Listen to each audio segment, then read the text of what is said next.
Hello बच्चों। आज हम डिस्कस करेंगे function for JEE Main plus advance. हम यहाँ पर बेसिक से लेक्चर डिस्कस करेंगे और एडवांस तक इसको हम लेकर के जाएंगे। ठीक है ना।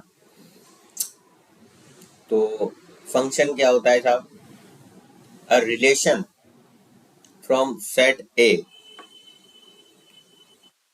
अ relation from set A to set B is called function if each element of set A is associated with each element of set B। ठीक है, फर्स्ट पॉइंट आपका ये हो गया यहाँ पर कि each element of set A is associated with some element of set B।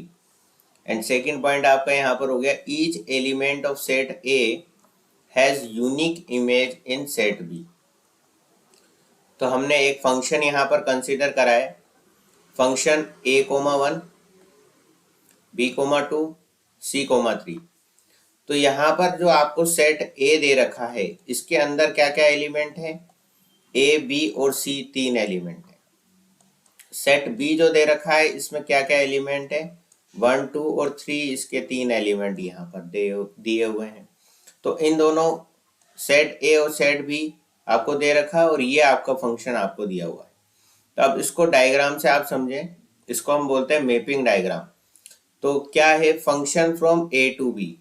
ठीक है, function from A to B, इसको कैसे लिखोगे आप? Function from A to B, यानी कि सेट ए से सेट बी में एक ऐसा रिलेशन जिसमें क्या हो, each element of set A, each element यानी कि ए बी सी ये थ्री एलिमेंट है, ये तीनों एलिमेंट एसोसिएटेड होने चाहिए some element of set B के साथ। सेट बी के साथ जो है ये एसोसिएटेड होने चाहिए। ठीक है, जैसे सपोज A1 के साथ एसोसिएटेड है, B2 के साथ एसोसिएटेड है और C3 के साथ एसोसिएटेड है। ठीक है, तो यहाँ पर A1 लिखा हुआ है, इसका मतलब A1 के साथ एसोसिएटेड है, A की मैपिंग 1 के साथ है, B2 से कनेक्टेड है और C3 के साथ आपकी मैपिंग की हुई है। राइट। तो यहाँ पर क्या समझ में आया आपके पास कि सेट ए का जो है हर एलिमेंट सेट बी के साथ एसोसिएटेड होना चाहिए। यहाँ दिख रहा है हमको डायग्राम में, बिल्कुल है साहब। दूसरा पॉइंट क्या हो गया? Each element of set A has a unique image in set B. Set B में यूनिक इमेज होनी चाहिए। जैसे ए की इमेज क्या है? 1 है। बी की इमेज क्या है? 2 है। सी की इमेज क्या है? 3 है। ठीक है, तो यहां पर जो आ रहे हैं आपके उसको तो हम बोलेंगे इमेज एलिमेंट, और ये जो एलिमेंट होंगे ये आपके क्या कहलाएंगे? प्री इमेज कहलाएंगे। ठीक है, इनको हम क्या बोलेंगे? प्री इमेज बोलेंगे। If an element a belongs to A, ठीक है ना, स्मॉल ए क्या है? बिलोंग्स टू ए है, associated with element 1 belongs to B. 1 क्या है? बी से बिलोंग कर रहा है। ठीक है, then 1 is called image of a. So ये 1 क्या है? इस ए की जो है वो इमेज है। क्लियर? ठीक है, so a is a pre image of a. अगर ए की बात करें तो ए क्या है? A is a pre image, a is a pre image of 1 and 1 is a image of a. Right. So यहां पर हम इसको किस तरीके से भी लिख सकते हैं आगे चल करके कि F1 जो है वो A के बराबर है, F2 की बात करें हम तो वो B के बराबर है, और F3 की हम बात करें तो वो C के बराबर है। ठीक है, इस तरीके से आप इसको लिख सकते हैं।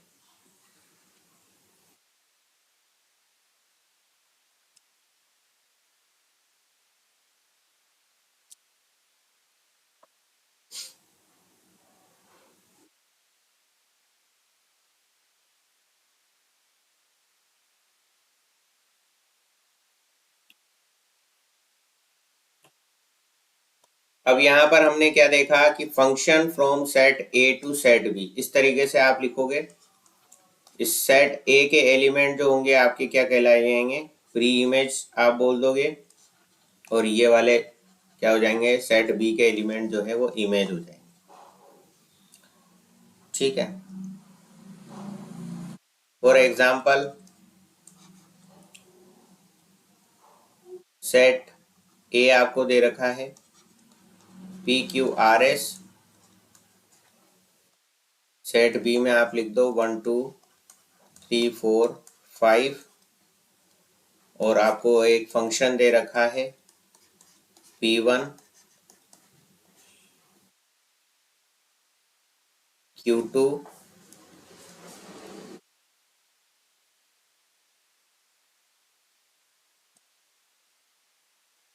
R3 S4।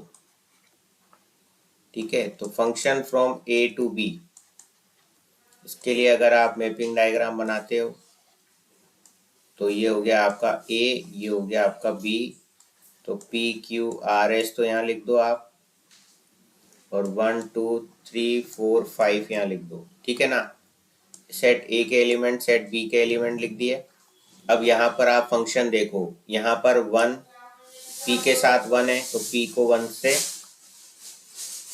1 के साथ एसोसिएट कर लिया, क्यू को 2 के साथ कर लिया, आर को 3 के साथ कर लिया, एस को 4 के साथ कर लिया। तो सेट ए के सारे एलिमेंट एसोसिएटेड हो गए सेट बी के साथ। ठीक है बच्चों, तो ये क्या है, एक फंक्शन है from set A to set B. ठीक है।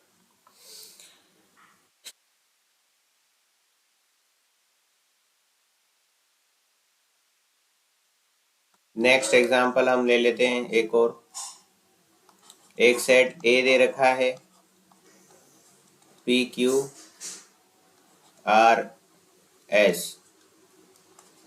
एक सेट भी दे रखा है 1 2 3 4 5, फंक्शन है फ्रॉम ए टू बी।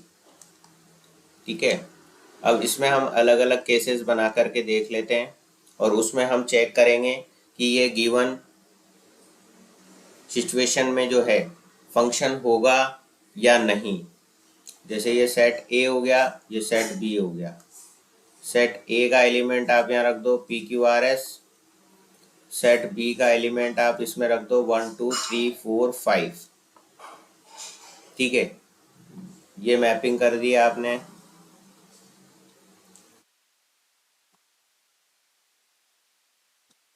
ठीक है, so it is a function. ठीक है ना, ये क्या है, एक फंक्शन है। क्यों है, every element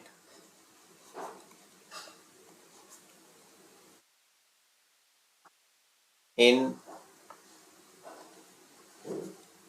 set A has a unique image in set B। ठीक है, एक तो ये सारे मैप्ड हैं, इनके साथ एसोसिएटेड हैं बी में किसी एलिमेंट के साथ। ठीक है, और यूनिक इमेज है। ठीक, तो ये गिवन सिचुएशन में ये फंक्शन बन रहा है from A to B. Next condition हमने ले ली, अगर सेट ए और बी आपको दे रखा है PQRS, और ये है 1 2 3 4 5। अब यहाँ पर इस तरीके से अगर मैपिंग करी जाए तो भी क्या ये फंक्शन है या नहीं है, ये बताना है। So it is a function, ये भी क्या है, एक फंक्शन है। क्यों, क्योंकि every element in set A has a unique image in set B. यहाँ भी आपकी क्या बन रही है साहब, यूनिक इमेज है, इसलिए ये भी फंक्शन है from set A to B.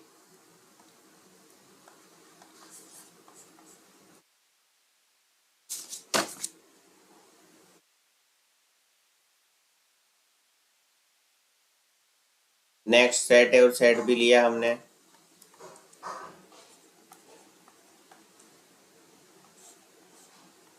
अब इसके बारे में बताना है कि ये क्या है।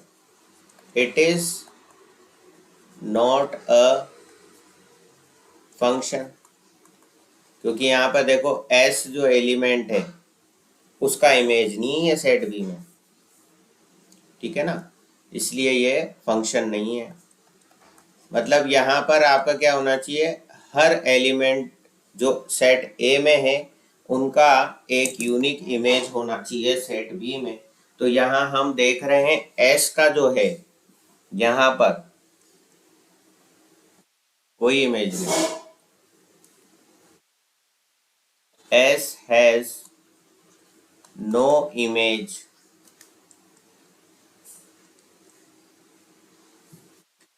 in set B, so it is not a function. Okay,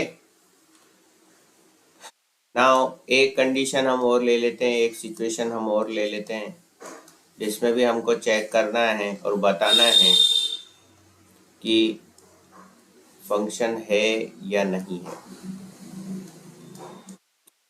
ठीक है, ये इससे मैप हो गया, ये इससे मैच हो गया और ये इससे मैप हो गया। अब यहाँ पर देखो हमने क्या बोला था, यूनिक इमेज होनी चाहिए साहब। अब यहाँ पर एस की तो क्या है, दो दो इमेज आ गई, तो ऐसा पॉसिबल नहीं होगा। ठीक है, एस की यहाँ पर क्या हो गई, दो दो इमेज आ गई, तो ये फंक्शन नहीं है। It is not a function because S does not have a unique image in set B, right?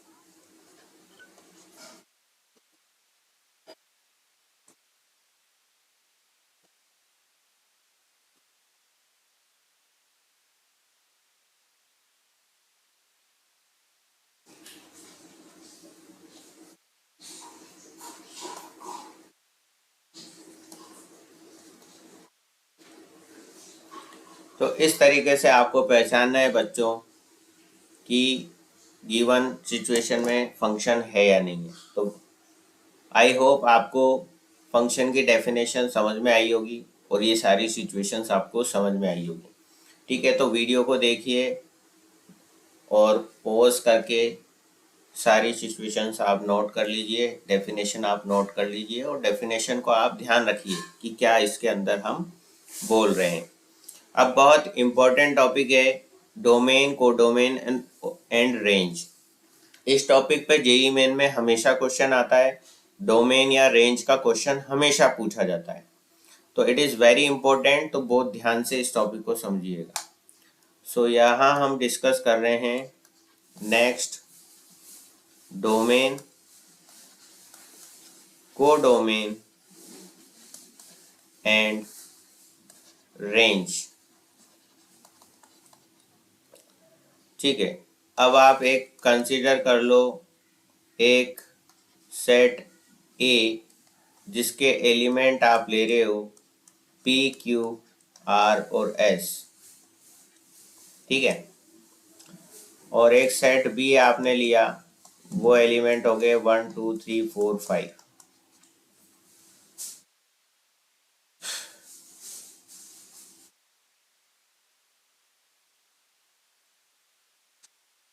और आपको फंक्शन यहाँ पर दे रखा है P1 Q2 R3 S4। तो फंक्शन यहाँ पे क्या है, function from A to B दे रखा है आपको। तो ए से आपको मिलेगा डोमेन और बी होता है आपका कोडोमेन। ठीक है, तो ए के जो एलिमेंट हैं यहाँ पर, ये वाले एलिमेंट वो होंगे आपके डोमेन। ठीक है, और सेट बी जो होता है उसको हम बोलते हैं कोडोमेन, यानी कि ये पूरा। और ये जो सेकंड एलिमेंट है आपके 1 2 3 4, ये क्या कहलाएगी आपकी रेंज कहलाएगी। यानी रेंज अगर आपको लिखनी है तो 1 2 3 4 आ गया। कोड डोमेन आपको यहाँ से लिखना है तो 1 2 3 4 5 आ गया, क्योंकि कोडोमेन तो क्या होता है सेट बी होता है, इसमें तो दिमाग लगाना ही नहीं है। Set B is a codomain, तो कोडोमेन सेट बी में जितना भी एलिमेंट है वो आप कोडोमेन में लिख दोगे।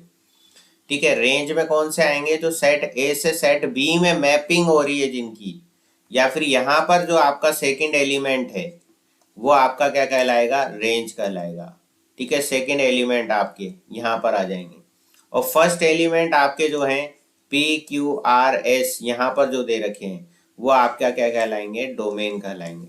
सो डोमेन आपका यहाँ पर क्या हो गया पी क्यू आर एस तो है डोमेन।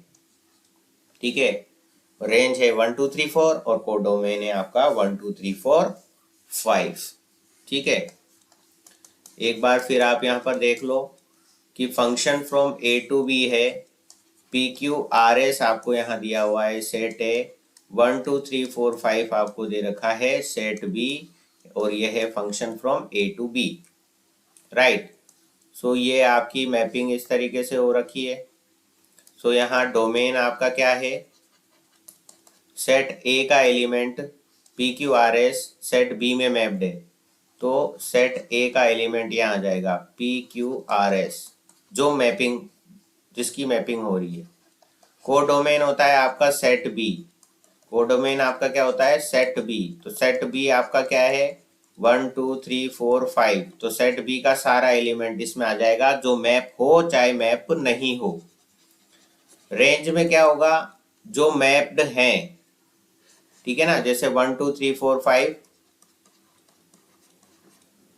ये कनेक्टेड है पी क्यू आर एस से रेस्पेक्टिवली, तो ये वाले एलिमेंट किस में आएंगे आपके रेंज में आएंगे। आई होप ये चीज आपको क्लियर हो गई होगी।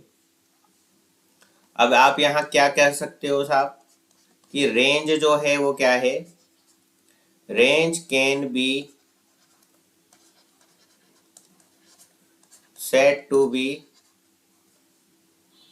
The collection of function outputs. ठीक है,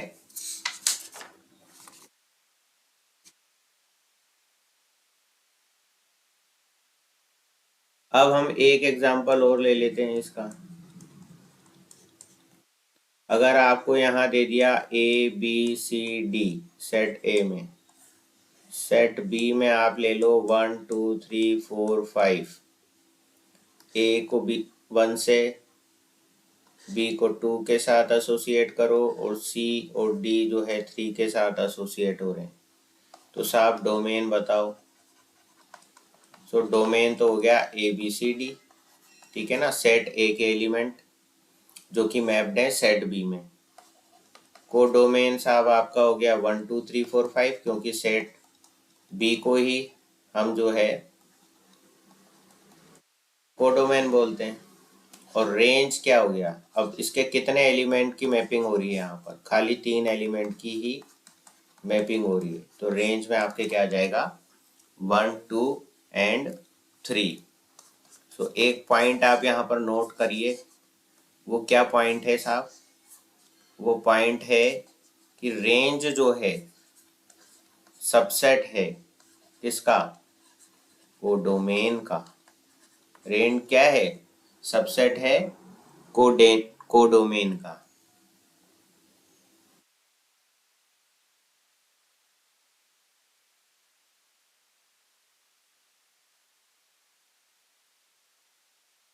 ठीक है, for example y is equal to 2x आपको दे रखा है। ठीक है, और इसका आपको बताना है डोमेन, हिसाब इसका डोमेन क्या होगा। ठीक है, तो सबसे पहले हमको इसका ग्राफ बनाना है। वी नो दैट ये एक क्या है स्ट्रेट लाइन है, y बराबर mx की फॉर्म में है, तो निश्चित रूप से ये जो है आपकी ओरिजिन से पास होगी। y is equal to 2x। ठीक है, अब यहां पर आप क्या देख रहे हो, यहां पर आप देख रहे हो कि हियर इट कैन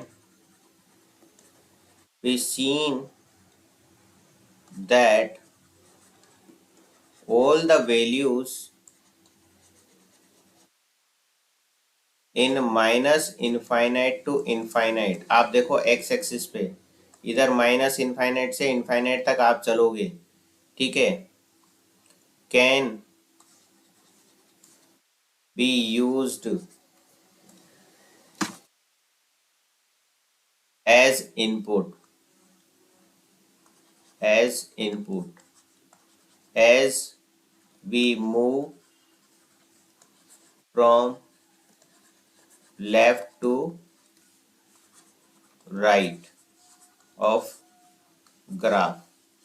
राइट, जब लेफ्ट से राइट तक जाएंगे हम एक्स एक्सिस पर, तो वो इनपुट वैल्यूज लोगे आप उसकी, तो उसके लिए करस्पॉन्डिंग आपको आउटपुट y की भी वैल्यू मिलेगी, यानी कि x की कुछ ना कुछ वैल्यू आप रखते जाओगे रियल नंबर में, 1 2 3 4 0 -1 -2 -3 कुछ भी वैल्यू रखोगे तो y की वैल्यू मिलेगी जो नीचे से ऊपर तक जाएगी, माइनस इनफाइनाइट से माइनस प्लस इनफाइनाइट तक। ठीक है ना, कोई भी वैल्यू लेते रहोगे, लास्ट टर्म आपकी क्या होगी, यानी कि माइनस इनफाइनाइट से इनफाइनाइट तक ये हो गया, और ये तो आपका क्या होता है, इंक्लूड नहीं होता, इसलिए हमने यहाँ पर स्मॉल ब्रैकेट लगाया है। ठीक है, ओपन इंटरवल है। ठीक है, सो यहाँ हम क्या लिख सकते हैं, eight the same time y achieves all values in minus infinite to infinite as we move from bottom to top of graph. ठीक है ना, लेफ्ट से राइट तक हम x की वैल्यू रखेंगे तो ग्राफ टॉप बॉटम से टॉप तक जाएगा, और वैल्यूज कहाँ से कहाँ तक रहेगी, माइनस इनफाइनाइट से इनफाइनाइट ही रहेगी। सो डोमेन भी आपका क्या हो गया, माइनस इनफाइनाइट से इनफाइनाइट आ जाएगा, या आप कह सकते हो x बिलोंग्स टू r। ठीक है, और यहाँ पर आपकी रेंज की अगर हम बात कर लें तो रेंज आपकी क्या आ जाएगी, y बिलोंग्स टू r, यानी कि ये भी माइनस इनफाइनाइट टू इनफाइनाइट ही रहेगा। ठीक है, तो इस तरीके से आपको देखना है कि डोमेन और रेंज आपको फाइंड आउट करने के लिए पूछा जाएगा एग्जाम में। राइट, सेकेंड क्वेश्चन आप ले लो, y is equal to 3x minus 1, तो यहां भी आपका डोमेन क्या हो जाएगा, x बिलोंग्स टू r ही हो जाएगा। ठीक है, क्योंकि x की कुछ भी वैल्यू डालोगे, रियल वैल्यू डालोगे, तो y की आपको रियल वैल्यू यहाँ पर मिल रही है। ग्राफ आप देख सकते हो,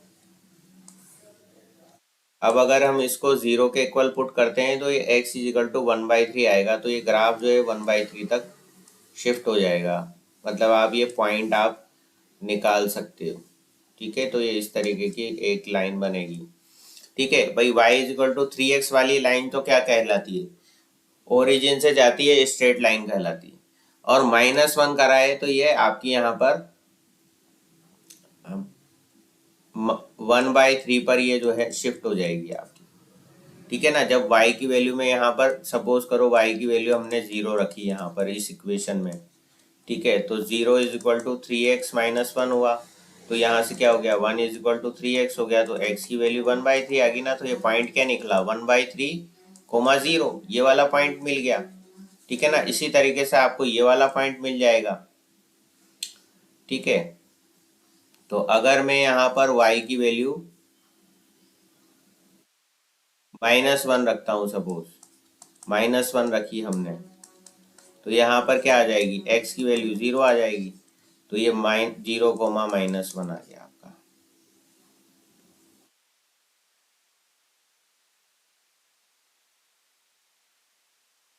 ठीक है ना, तो इस तरीके से हमने ये ग्राफ बना लिया।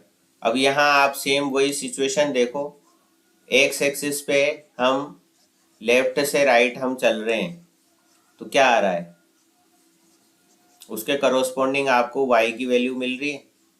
तो डोमेन तो आपका क्या आ गया, x बिलोंग्स टू r आ गया, और y भी उसी तरीके से हो जाएगा आपका, टॉप टू बॉटम आप चेक करोगे तो at the same time y achieve all the value in minus infinite to infinite as we move from bottom to top of the graph. So here range is y belongs to r, right.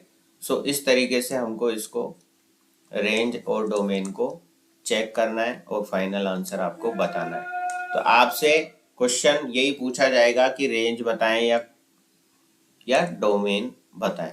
ठीक है, तो basic questions हैं, धीरे धीरे हम इसमें और problem discuss करेंगे जहां पर आपको बताया जाएगा कि रेंज और डोमेन आपको कैसे निकालना है। अब यहाँ पर इसको सॉल्व करने की ट्रिक आप देखो कि इजीएस्ट मेथड आपका क्या होगा फॉर डोमेन, कि डोमेन आपको किस तरीके से चेक करना है। Short trick,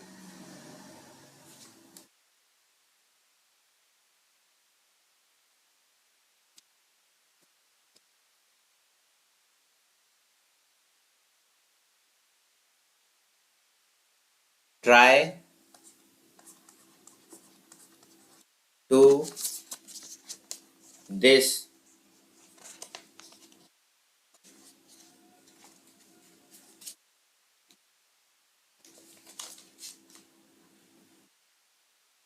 try to think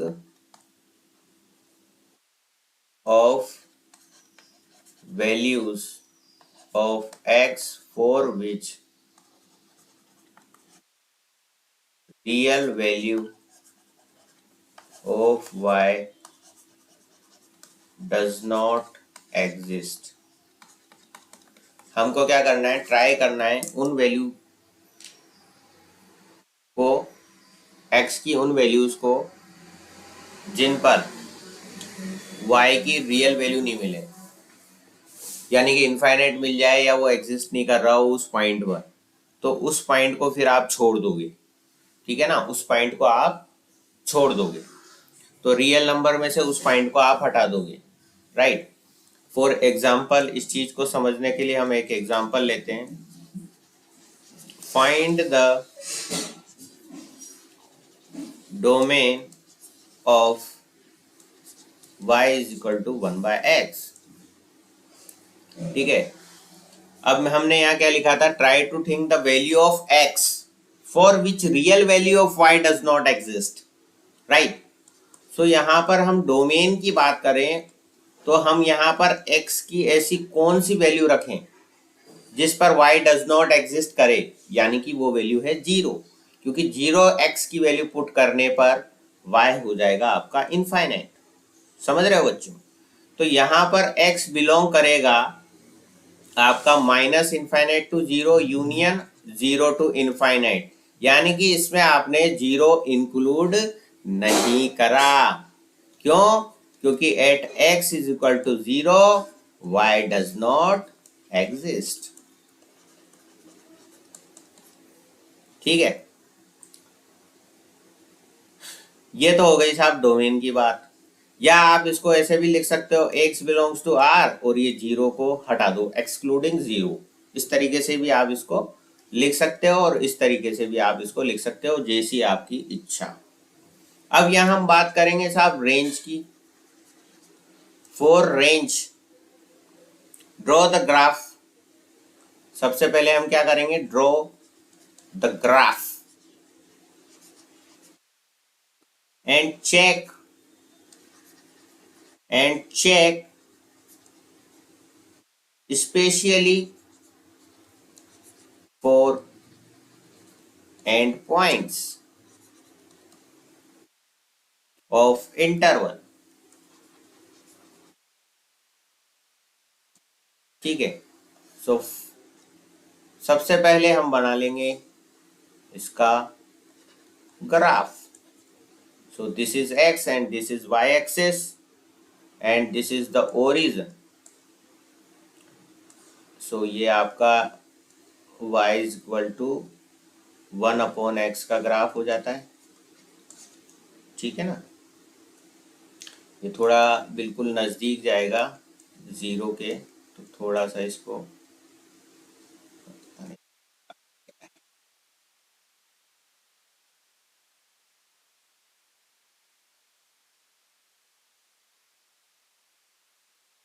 ठीक है ना।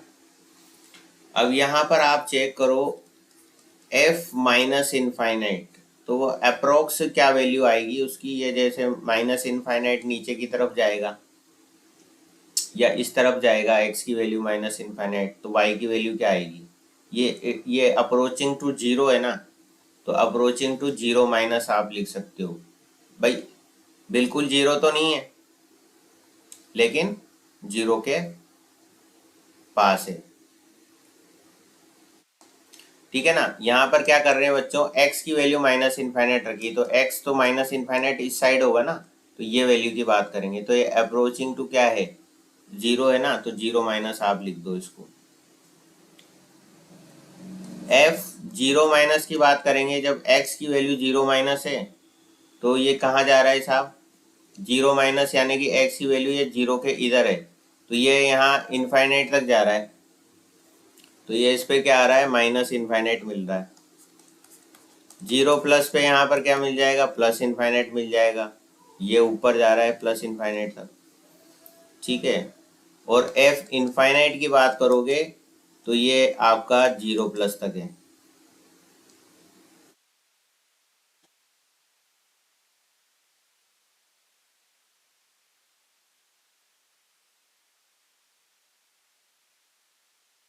ठीक है बच्चों, तो अब इसको एक बार फिर से देख लो आप, कि जब आप x की वैल्यू माइनस इनफाइनाइट रख रहे हो तो माइनस इनफाइनाइट x इधर आएगा।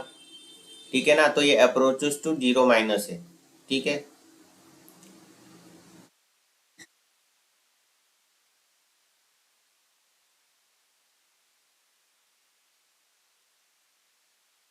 जब x की वैल्यू जीरो माइनस ले रहे हो आप, तो ये माइनस इनफाइनाइट की तरफ जा रहा है। यहाँ पर देखो जीरो माइनस इस तरफ होगा तो ये नीचे माइनस इनफाइनाइट जा रहा है, जीरो प्लस होगा तो ये प्लस इनफाइनाइट पे जा रहा है। ठीक है ना, और h इनफाइनाइट होगा, x की वैल्यू इधर की तरफ इनफाइनाइट जब हो रही है तो ये कहाँ जा रही है, अप्रोचेस टू जीरो प्लस पे जा रही है, जीरो से जस्ट ऊपर है ना तो जीरो प्लस हो गया, और ये जीरो से जस्ट नीचे था इसलिए ये जीरो माइनस हो रहा था। ठीक है, तो इस तरीके से आपका ये ग्राफ से आपने ये सिचुएशंस देख ली, तो कुल मिलाकर के आपको यहाँ क्या पता लग रहा है कि y जो है वो जीरो नहीं होना चाहिए, y does not equal to zero, तो here y does not equal to zero, so range आप लिख सकते हो y बिलोंग्स टू r, और जीरो इसमें आपका इंक्लूड नहीं है। अल्टरनेट मेथड आपको देखना है, इसमें अल्टरनेट मेथड क्या है, आपको क्या दे रखा है, y is equal to one by x दे रखा है, तो x इज इक्वल टू क्या आ जाएगा, वन बाय वाई आ जाएगा। इससे क्या पता लग रहा है कि y जीरो के इक्वल नहीं होना चाहिए। ठीक है ना, क्योंकि x क्या हो जाएगा, इनफाइनाइट हो जाएगा। सो यहाँ से आप ग्राफ अगर आप देख रहे हो x y is equal to one बन गया, या आप इसको जनरल फॉर्म में लिखो तो x y is equal to c square बन गया। तो ग्राफ आपका जो बन रहा है वो हमने ग्राफ बना ही रखा है, इस फॉर्म का ग्राफ आपका इस तरीके का ही होता है। ठीक है, ये आपको ध्यान रखना है।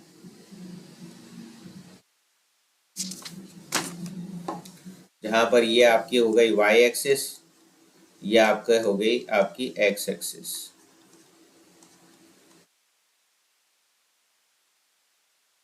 तो ये हो गया आपका y equal to one upon x का ग्राफ।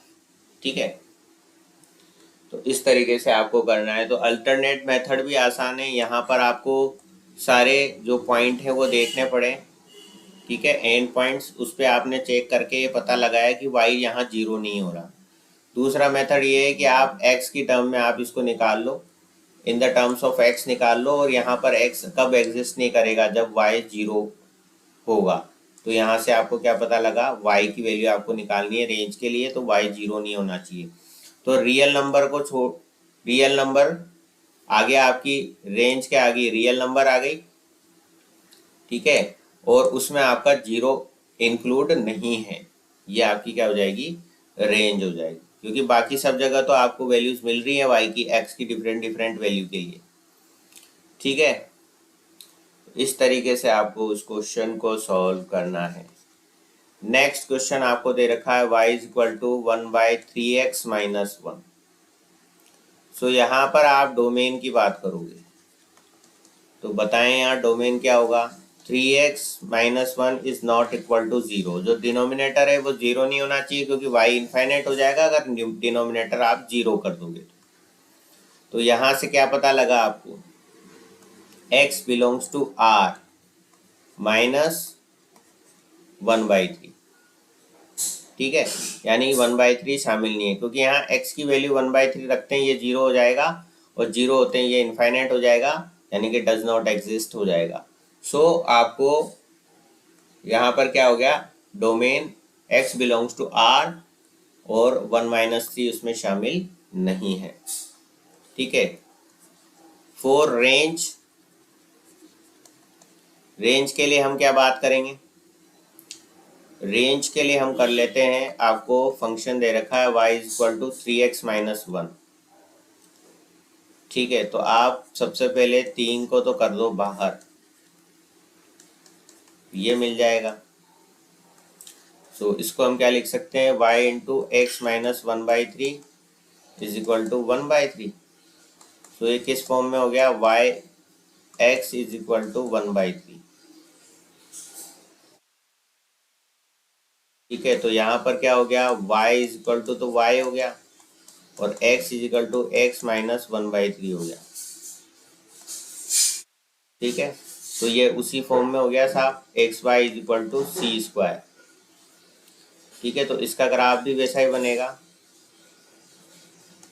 यहाँ पर रेंज क्या हो जाएगी, y बिलोंग्स टू r और इसमें 0 इंक्लूड नहीं होगा, ठीक है। ग्राफ आप बना करके देख लो, इसका ग्राफ बनेगा तो वैसा ही, लेकिन आप यहाँ पर ये पॉइंट जहाँ शिफ्ट हो रहा है ना, वहाँ पर से आप उसको क्रॉस करा दोगे, तो ये पॉइंट आपका आएगा 1/3, 0। तो इस पे आप इसको डॉटेड लाइन यहाँ बना दो, और एक ग्राफ इसके साथ इस तरीके से कुछ बनेगा, ठीक है।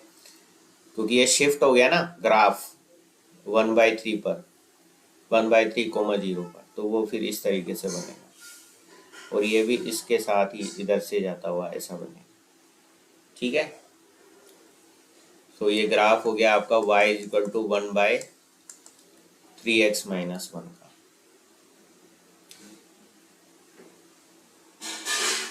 तो अब यहाँ से बच्चों क्या कंक्लूजन निकल रहा है, जब भी इस तरीके का ग्राफ बनेगा आपका, ठीक है, किस फॉर्म में, अगर मैं जनरलाइज फॉर्म में लिखूं,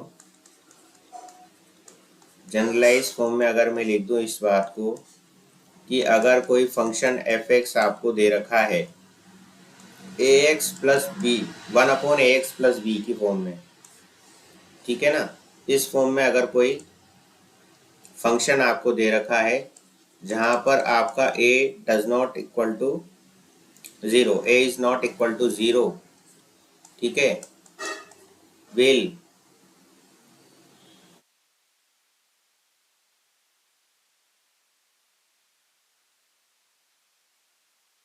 ऑलवेज बी r माइनस 0,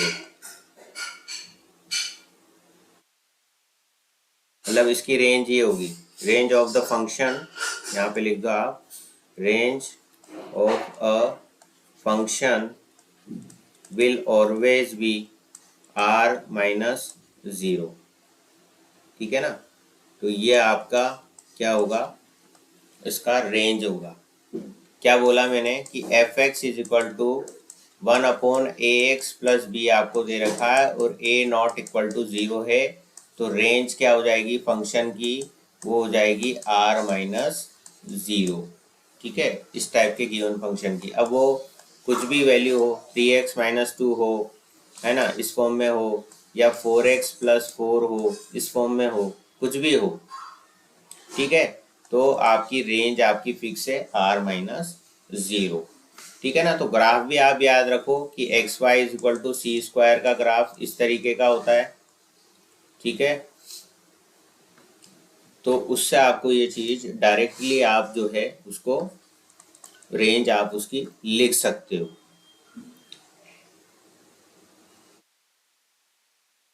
ठीक है, जैसे एक क्वेश्चन और हम कर लेते हैं। y is equal to 4x plus 2 अगर आपको दे रखा है, तो यहाँ पर मैं क्या लिखूंगा, 4x plus 2 is not equal to 0। So here x is equal to क्या आ जाएगा आपका, -2/4, यानी कि -1/2। ठीक है ना। तो x नॉट इक्वल टू -1/2, यही मतलब निकला है यहाँ से।